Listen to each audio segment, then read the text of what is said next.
Time ইটলৈ স্বাগতম জনাইছো ষ্টুডিঅ'ত মই পণ্ডিতা লৈ আহিছো star cements presents time it big breaking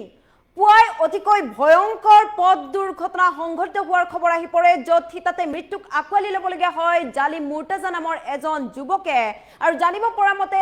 এখন বাইক আৰু ট্ৰেক্টৰৰ মাজত মুখামুখি সংঘৰ্ষ হয় আৰু সেই মুখামুখি সংঘৰ্ষত লিপ্ত হৈয়ে জালিমে মৃত্যুক আঁকোৱালি ল'বলগীয়া হয় আৰু এই মৃত্যুৰ ঘটনা সংঘটিত হোৱাৰ পাছতে একাংশ লোক ওলাই আহে ৰাজপথলৈ শ লোক ওলাই অহা পৰিলক্ষিত হয় লৈ আহিছো এই মুহূৰ্তত সবিস্তাৰে এই খবৰ পুৱাই ভয়ংকৰ পথ দুৰ্ঘটনা সংঘটিত হোৱাৰ খবৰ আহি পৰিছে পুৱাৰ ভাগতে এক অতিকৈ ভয়ংকৰ পথ দুৰ্ঘটনাই জুকাৰি গ'ল ৰাজ্য মটৰচাইকেল আৰু ট্ৰেক্টৰৰ সংঘৰ্ষত তাতে মৃত্যুক আঁকোৱালি ল'বলগীয়া হয় এজন যুৱকে আৰু নিহত বাইক আৰোহীজন বৰালিমাৰী গাঁৱৰ 22 বছৰীয়া জালিম মুৰ্তাজা বুলি চিনাক্ত কৰিব পৰা গৈছে আৰু যেহেতু কৰোণভাৱে মৃত্যুক আঁকোৱালি ল'বলগীয়া হৈছে আৰু ঘটনাৰ পাছতে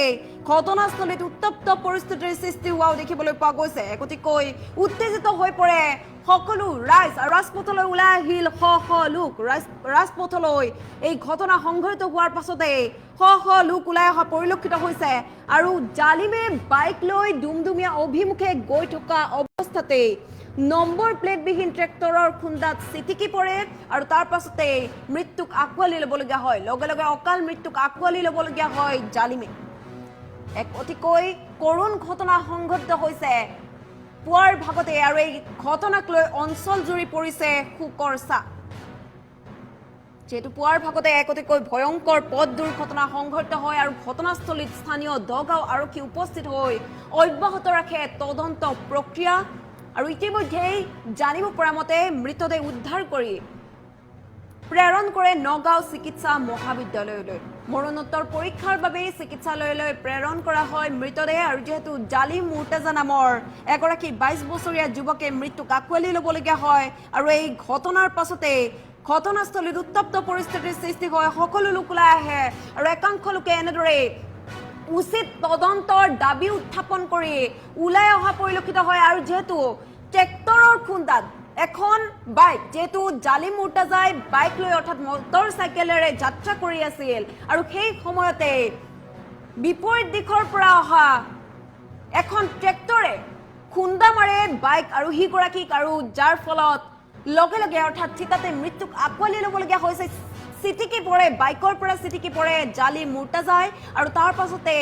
অকাল মৃত্যুক আঁকোৱালি ল'বলগীয়া হৈছে আৰু এই ভয়ংকৰ ঘটনাৰ পাছতে ঘটনাস্থলীত অতিকৈ উত্তপ্ত পৰিস্থিতিৰ সৃষ্টি হোৱা দেখিবলৈ পোৱা গৈছে উত্তেজিত হৈ পৰে একাংশ ৰাইজে আৰু এই সমগ্ৰ ঘটনা সন্দৰ্ভত তদন্ত অব্যাহত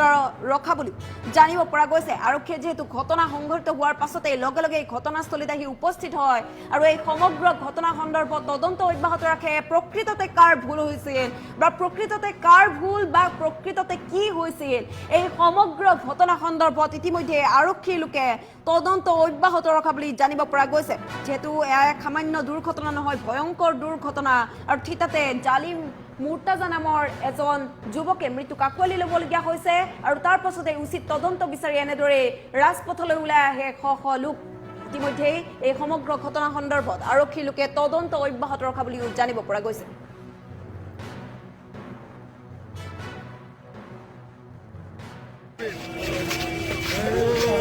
আজি আমাৰ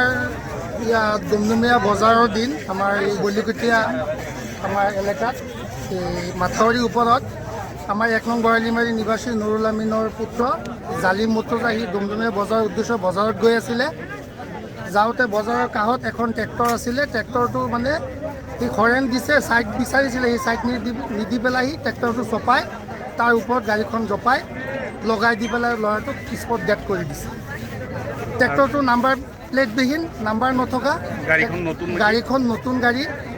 আৰু ট্ৰেক্টৰ ড্ৰাইভাৰখন সি গাড়ী ল'ৰাটোক স্পট ডেথ কৰি সি পলায়ন কৰিছে সি বৰ্তমান ইয়াত নাই ড্ৰাইভাৰজন নাই বৰ্তমান গাড়ীখন ইয়াতে আছে ৰাইজে উপলব্ধ কৰিছে দেখিছে ল'ৰাটোক একেবাৰে আমাৰ প্ৰশাসন আৰক্ষী প্ৰশাসন আহি পাইছেহি এতিয়া আজি আমাৰ দুমদুমীয়া বজাৰৰ দিন আমাৰ এই বলিকটীয়া আমাৰ এলেকাত এই মাথাউৰিৰ ওপৰত আমাৰ 1 নং বৰালিমাৰী নিবাসী নুৰুল আমিনৰ পুত্ৰ জালিম মুৰ্তাজা আহি দুমদুমীয়া বজাৰৰ উদ্দেশ্যে বজাৰত গৈ আছিলে যাওঁতে বজাৰৰ কাষত এখন ট্ৰেক্টৰ আছিলে, ট্ৰেক্টৰটো মানে সি হৰেণ দিছে, ছাইড বিচাৰিছিলে, সেই ছাইড নিদি পেলাই সি ট্ৰেক্টৰটো চপাই তাৰ ওপৰত গাড়ীখন জপাই লগাই দি পেলাই ল'ৰাটোক স্পট ডেথ কৰি দিছে। ট্ৰেক্টৰটো নাম্বাৰ প্লেটবিহীন, নাম্বাৰ নথকা, গাড়ীখন নতুন গাড়ী, আৰু ট্ৰেক্টৰ ড্ৰাইভাৰখন সি ল'ৰাটোক স্পট ডেথ কৰি সি পলায়ন কৰিছে।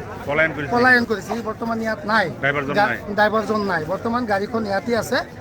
ৰাইজে উপলব্ধ কৰিছে, দেখিছে ল'ৰাটোক একেবাৰে। আমাৰ আৰক্ষী প্ৰশাসন আহি পাইছেহি এতিয়া। আজি আমাৰ